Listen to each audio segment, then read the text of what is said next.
Hello बच्चों, BPSC विद्यापीठ में आप सभी का पुनः स्वागत है।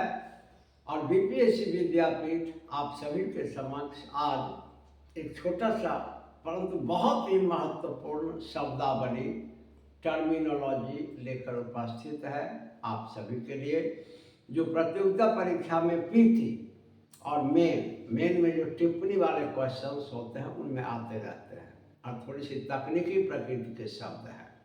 जैसे पिछले वीडियो में हम लोगों ने इसी प्रकार के तकनीकी प्रकृति के शब्दावली जो इकोनॉमी से रिलेट करता है पढ़ा था। पूंजीवाद और नव पूंजीवाद, कैपिटलिज्म एंड नियो कैपिटलिज्म, ठीक इसी तरह का शब्दावली लेकर आप हम लोग आज डिस्कस करेंगे। और यह शब्दावली है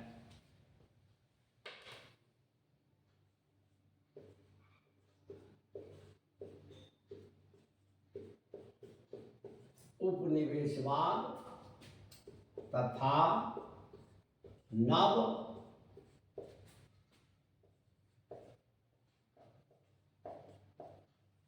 उपनिवेशवाद। अंग्रेजी में कहें कोलोनियलिज्म एंड नियो कोलोनियलिज्म।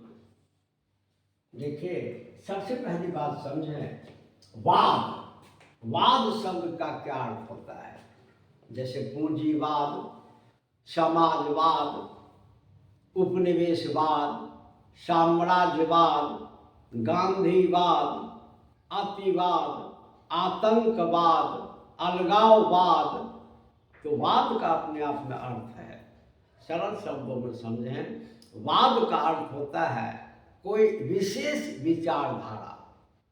जैसे गांधी की विशेष विचारधारा को गांधीवाद कहते हैं, समाजवादी विचारधारा को समाजवाद कहते हैं। तो वाद का मतलब होता है विचारधारा। तो पहली बात समझें कि ये जो उपनिवेशवाद है और नव उपनिवेशवाद है, दोनों में पहला अंतर तो ये है कि यह द्वितीय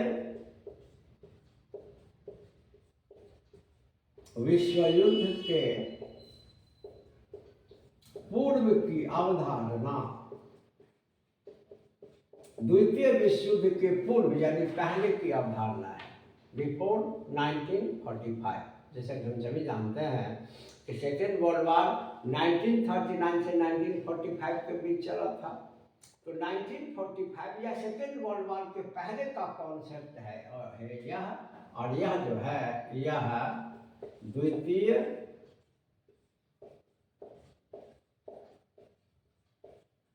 विश्व युद्ध के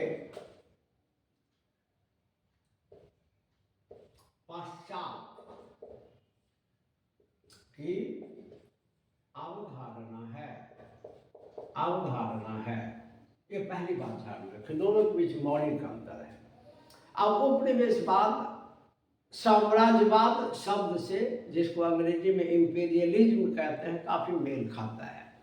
द्वितीय विश्व युद्ध से पहले विश्व में उपनिवेशवादी प्रवृत्ति काफी प्रबल थी, जिसके तहत शक्तिशाली राष्ट्र द्वारा कमजोर राष्ट्रों को गुलाम बनाया जाता था, जिसके तहत एक अपना भारत भी था। तो सरल शब्दों में तो उपनिवेशवाद वह विचारधारा है जिसके तहत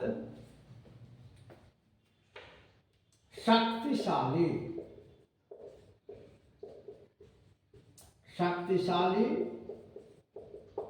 राष्ट्र द्वारा कमजोर राष्ट्रों के संसाधनों का उपयोग अपने हित में किया जाता था। इसमें शक्तिशाली राष्ट्र द्वारा कमजोर राष्ट्र को गुलाम बनाकर अपने अधीन करके उनके राजनीति पर अधिकार करके उनके संसाधनों का उपयोग अपने हित में किया जाता था। तो जब किसी शक्तिशाली राष्ट्र द्वारा किसी कमजोर राष्ट्र को, यहाँ कमजोर राष्ट्र का सेंस है कि वह राजनीतिक रूप से कमजोर है, हालांकि आर्थिक रूप से संपन्न है, क्योंकि उसके पास संसाधन है, तभी ना कोई उसको गुलाम बनाएगा, उसके संसाधन का यूज करेगा। तो यहाँ कमजोर का सेंस है कि जो राजनीतिक रूप से कमजोर है, सैनिक रूप से कमजोर है, और शक्तिशाली का अर्थ है कि वो राजनीतिक, सैनिक और आर्थिक तीनों रूप से शक्तिशाली है। और कमजोर का सेंस है कि यह राजनीतिक रूप से शक्ति कमजोर है लेकिन आर्थिक रूप से समृद्धि है इसके पास। तो सरल शब्दों में कि जब किसी शक्तिशाली राष्ट्र द्वारा किसी कमजोर राष्ट्र को अपने अधीन करके उनके संसाधनों का उपयोग अपने हित में किया जाए, आर्थिक संसाधन या मानव संसाधन का उपयोग अपने हित में किया जाए, तो इस प्रकार की प्रवृत्ति को या विचारधारा को उपनिवेशवाद कहते हैं। और इस विचारधारा के तहत शक्तिशाली राष्ट्रों ने विश्व के कई राष्ट्रों को अपने अधीन कर लिया, गुलाम बना लिया, अपना उपनिवेश बना लिया। जैसे ब्रिटेन ने भारत को अपना उपनिवेश बनाया, या हम सभी जानते हैं कि उपनिवेशवादी या साम्राज्यवादी दौर में ब्रिटेन के अलावा फ्रांस, जापान, रशिया ये सब शामिल था, लेकिन सबसे बड़ा उपनिवेश के स्थापित किया या साम्राज्य स्थापित किया था ब्रिटेन ने। तो ब्रिटेन ने भारत को भी अपना उपनिवेश बना लिया था और यहाँ के संसाधनों का उपयोग अपने हित में किया। तो जब किसी शक्तिशाली राष्ट्र द्वारा किसी कमजोर राष्ट्र को अपने अधीन करके उसके संसाधनों का उपयोग अपने हित में किया जाता है, तो इस प्रकार के विचारधारा को उपनिवेशवाद कहते हैं। और यह प्रवृत्ति द्वितीय विश्व युद्ध के पहले थी, क्योंकि उस काल में विश्व स्तर पर कोई ऐसा संगठन नहीं था जो एक दूसरे के उपनिवेशवादी प्रवृत्ति को रोके या एक दूसरे के शोषण को रोके। एक्चुअली पूरे विश्व में स्वार्थ की राजनीति थी, अवसर की राजनीति थी। लेकिन आफ्टर सेकेंड वर्ल्ड वॉर क्या हुआ कि आफ्टर सेकेंड वर्ल्ड वॉर जो गुलाम देश थे, जो उपनिवेश थे, वो धीरे धीरे आज़ाद हुए। उपनिवेश आज़ाद हुए, साथ साथ अंतर्राष्ट्रीय स्तर पर एक मजबूत संगठन बना, यूनाइटेड नेशंस ऑर्गेनाइजेशन, संयुक्त राष्ट्र संघ। अब इसके रहते हुए किसी को डायरेक्टली तो गुलाम आज के समय में बनाना संभव नहीं है, क्योंकि आफ्टर सेकेंड वर्ल्ड वॉर विश्व की राजनीति में बड़ा परिवर्तन हुआ, लोगों में जनतांत्रिक भावना का विकास हुआ, शिक्षा का विकास हुआ, राजनीतिक चेतना का विकास हुआ। तो अब पुराने रूप में या परंपरागत रूप में उपनिवेशवादी प्रवृत्ति तो नहीं चल सकती। और अब जब भी किसी शक्तिशाली देश द्वारा किसी कमजोर देश को गुलाम नहीं बनाया जा सकता है और डायरेक्टली उनके आर्थिक संसाधनों का शोषण नहीं किया जा सकता है। लेकिन सेकेंड वर्ल्ड वॉर के बाद भी उपनिवेशवाद जीवित है, लेकिन यह छिपे तौर पर जीवित है, दूसरे रूप में जीवित है, अपने नवीन रूप में जीवित है। इसी को नव उपनिवेशवाद कहते हैं, है ना। और ये सेकेंड वर्ल्ड वॉर के बाद की टेंडेंसी है, आज की टेंडेंसी है। और इसमें क्या होता है कि इसमें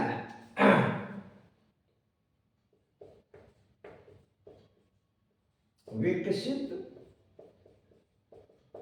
राष्ट्र द्वारा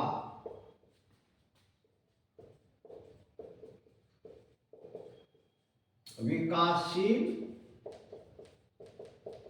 राष्ट्रों की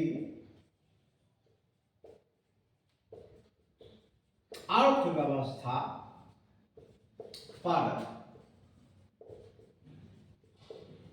अप्रत्यक्ष रूप से कब्जा किया जाता है। और अप्रत्यक्ष रूप से, इनडायरेक्टली, डायरेक्टली आप अधिकार नहीं कर सकते दिखा करके, इनडायरेक्टली आप कमजोर राष्ट्र या विकासशील राष्ट्र जो आर्थिक रूप से कमजोर हैं उनके इकोनॉमी को इनडायरेक्टली अपने अधीन कर लिया जाता है शक्तिशाली देश द्वारा, चोरी छिपे। एक्चुअली इसके लिए एक टर्म आता है डॉलर कूटनीति।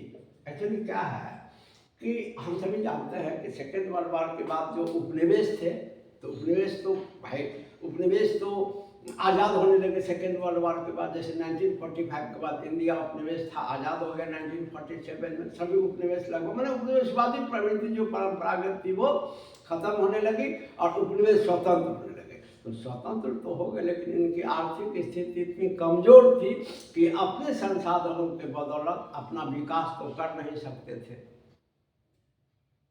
तो मजबूरी थी कि विकसित राष्ट्रों के सहारा लें। तो विकसित राष्ट्रों में ने आर्थिक सहयोग किया इनको काफी।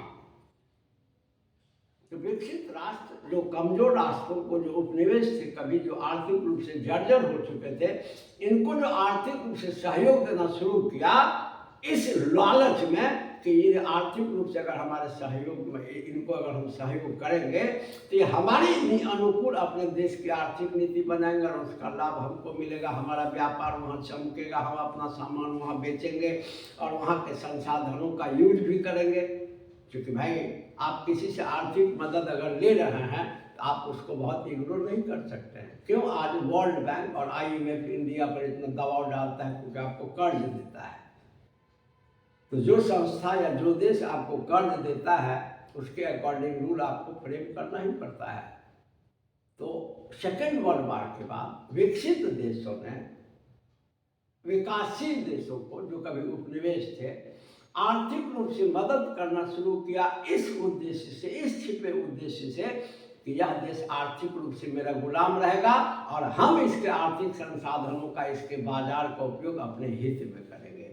इसी को कहा गया आर्थिक रूप से मदद जो किया गया अपने हित को पूरा करने के लिए, उसके अर्थव्यवस्था पर अप्रत्यक्ष अधिकार करने के लिए, इसी को डॉलर डिप्लोमेसी, डॉलर कूटनीति भी कहा जाता है। और आज के उपनिवेशवाद को शब्द छिपा उपनिवेशवाद कहा जाता है, क्योंकि पहले का जो उपनिवेशवाद था इसमें ओपनली दिखा करके शक्तिशाली राष्ट्र द्वारा कमजोर राष्ट्र के राजनीति पर, अर्थव्यवस्था पर अधिकार किया जाता था। लेकिन आज के समय में ऐसा संभव है नहीं, क्योंकि विश्व में बड़ी बड़ी संस्थाएं हैं जो इसका विरोध करती हैं, प्लस नागरिकों में राजनीतिक चेतना का भी विकास हो चुका है। तो अभी के समय में इनडायरेक्टली विकसित देश द्वारा विकासशील राष्ट्रों को, खासकर सेकेंड वर्ल्ड वॉर के बाद से शुरू है, आफ्टर सेकेंड वर्ल्ड वॉर, कि विकासशील राष्ट्र को आर्थिक रूप से मदद करके थ्रू डॉलर डिप्लोमेसी उनके इकोनॉमी पर इनडायरेक्टली अधिकार कर लेना छिपे तौर पर। इसीलिए नव उपनिवेशवाद का एक नाम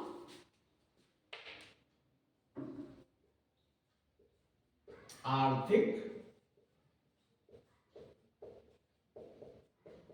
उपनिवेशवाद भी है। तो सरल शब्दों में कि परंपरागत या पुराने उपनिवेशवाद में शक्तिशाली राष्ट्र द्वारा कमजोर राष्ट्रों को डायरेक्टली अपने अधीन करके उनके संसाधनों का उपयोग अपने हित में किया जाता था, और नव उपनिवेशवाद में, आधुनिक उपनिवेशवाद में विकसित देश द्वारा विकासशील राष्ट्रों के अर्थव्यवस्था पर अधिकार कर उनके संसाधनों का या उनके बाजार का उपयोग अपने हित में किया जाता है।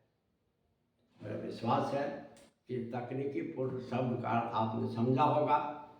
BPSC विद्यापीठ हर समय आपके लिए इस प्रकार की सामग्री के लेकर उपस्थित होता रहा है, आगे भी होगा।